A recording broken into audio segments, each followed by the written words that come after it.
Welcome sa ating channel mga kaibigan. We are here to talk about a tablet. So it's quite new on this channel that you will see me talking about gadgets. Pero actually, behind the computer reviews, I also, of course, use gadgets. Currently, meron akong mga tablet and S7 or Tab A, and I will be using those tablets for the sake of this review and comparison for you guys to have the preview of how will this tablet performs, and I come up with a quick testing methodology for us to check if this tablet that is worth it at a 9K more or less sa Lazada pagdating ng kanilang sale, pero currently nasa price tag po siya ng 10K plus. With that specification, is it worth it? Octa core, 8GB, 128GB ROM.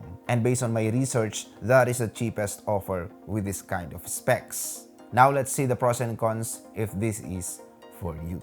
For more videos like this, feel free to subscribe. This video is brought to you by SCDKey, the best website that you may visit in terms of very affordable deals and best offer para sa application softwares, games, and yes, operating system. And there you are, you may check the Windows 10 Pro, and by using our promo code, ma-avail mo lang siya ng around $14.95 or 700 plus pesos. That's it mga kaibigan. Check the description below. May mga links po tayo dyan to go directly sa kanilang website. So dumating po yung ating tablet with this kind of packaging, and may mga included accessories inside. The screen or tempered glass for this. At the same time, yung pin and the charger. That is quite so low spec. It's 10 watts for this 6,600 milliampere battery. So expect that it will not really perform pagdating sa charging time. Anyway, the specification, as I have said earlier, is Octa core, 8GB RAM, 128GB ROM, and a 10.4 IPS display. So looking at the side of the tablet, makikita po natin dyan yung kanyang speaker. That will be at both sides. And makikita naman natin at the other side yung kanyang power lock, and at the same time that SIM tray where you can also install an additional external memory. Sa kabilang side naman po, makikita po natin dyan yung kanyang audio jack that is quite in an odd position. It's something that is not for me. Pero even maybe you guys, quite disappointing na bakit nasa corner yung 3.5mm jack port. So it's good to have that kind of port, especially talking about tablets, since tablets are kumbaga mostly availed for work from home or homeschooling. So it's just that hindi maganda yung kanyang position. It's even better sana kung somewhere middle or at least near the corners lang, hindi yung totally dun sa mismong corner. Anyway, that will not affect the performance. So right away, let's check how will this tablet works. Unang-una is syempre, ano ba yung pinaka-main reason kung bakit tayo mag-avail ng tablet? It is because of work. And most of the time, one part of our job is to browse the internet. So ang ginawa po natin is run a benchmark.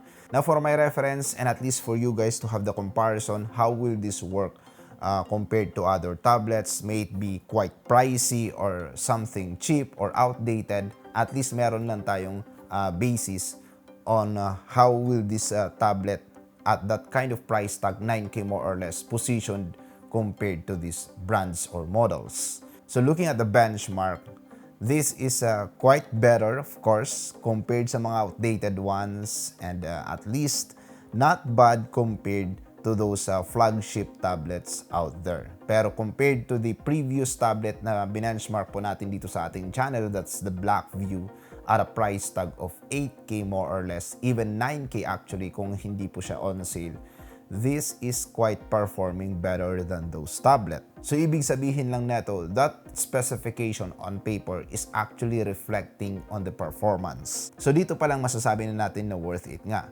Of course, it's better for us to imagine how will this perform kung iraran natin yung games. So Asphalt 9 ang niran po natin, and yes, we really didn't encounter some kind of stutter or something that you may feel na merong FPS drop. Now since the performance is doing well, try naman natin yung medyo mas mainstream and quite heavy game na kadalasang nilalaro ng mga kaibigan natin, and that is the Genshin Impact. And when we run Genshin Impact at high settings, wow! Merong konting stutter tayong na-encounter, pero by adjusting the game quality, at least we can eliminate those. Actually, at lowest setting, wala tayong masyadong na-encounter ni stutter. Pero still, this is not that kind of a good graphics GPU or a CPU. So, we still encounter quite noticeable FPS drop. Pero at least, I may safely say na playable po ang Genshin Impact. So, that's another reason na medyo na-impress nga ako dito sa tablet to. Gaming performance, work performance, not bad. Of course, we added another benchmark here, the PC mark, for those guys who are work from home. And kahit paano, we have reasonable or acceptable benchmark based on those numbers. So as of now, we are still gathering numbers between tablets na meron po ako. And as we move forward, we will try to add more models and brands. Expect in the future na mas broad pa yung ating comparison. Now, talking about testing methodology, of course, the best thing that you should check if gagamitin mo yan for work from home is yung kanyang camera. The front camera and rear camera is not really that good. Okay, I will be fair on this. Of course, tablet users may use the camera for video conferencing and indoor meetings. And for you guys to have the preview of the mic and at the same time the camera, check this out. This is quite odd. Di siya pwede. Indoor light with my ganda. But I need to open the yan. Daylight. Kailangan magkaroon ng daylight para lang makita siya. So ganyan kapangit yung camera niya.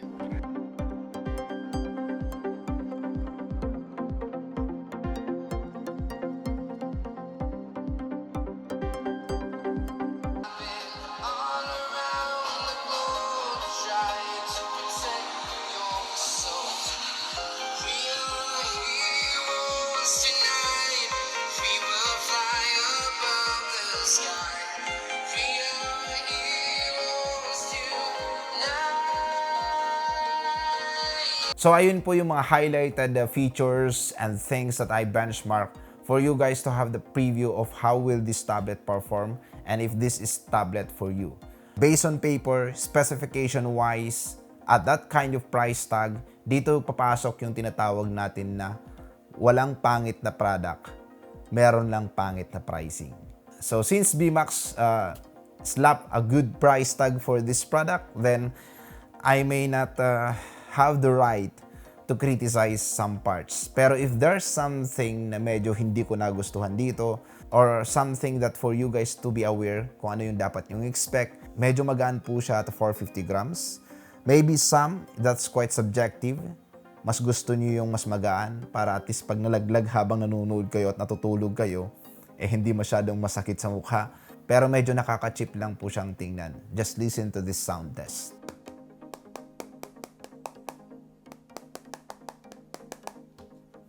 So, tunog na tunog plastic po siya. Anyway, yun nga. Tulad na sabi ko kanina, hindi naman po siya makaka-apekto sa performance. At the same time, the display, the 10.4 inches IPS, of course, that will only make you possible to run videos up to 1080p resolution. The viewing angle is decent since IPS po siya, pero merong noticeable na backlight bleeding or kind of IPS glow. Pero yun nga, tulad na sinabi ko, at that kind of price tag, wala na tayong masyadong masasabi. Kumbaga maging acceptable na lang kung ano man yung mga flaws niya. Pero kung ito is nasa SRP at a 10K plus, I think konting dagdag na lang and just settle down with a better brand or better model out there. Like, yun, yung Samsung Tab A, maybe quite the same pagdating sa specification. Pero ayun nga, mas may assurance ka pagdating sa warranty, mas may assurance kapag dating sa brand, mas reliable yung brand, mas trusted siya. Those are the things that make you decide na, okay, konting dagdag na lang, that's around 2K, 1K. Gumastos ka na ng 10K. Bakit hindi mo padagdagan ng konti yung budget mo? Pero kung nasa 8K siya, where the difference ng pricing is around 5K, then, pwede kang sumugal. Or I may say, yeah, worth it na rin siya. Besides, BMAX earned their reputation naman based on online reviews and customer feedbacks on Lazada and other online shopping stores as one of the decent brands pagdating sa bang for the buck or alternative products. Now, for more videos like this, feel free to subscribe and we will be talking more about laptops in the coming days.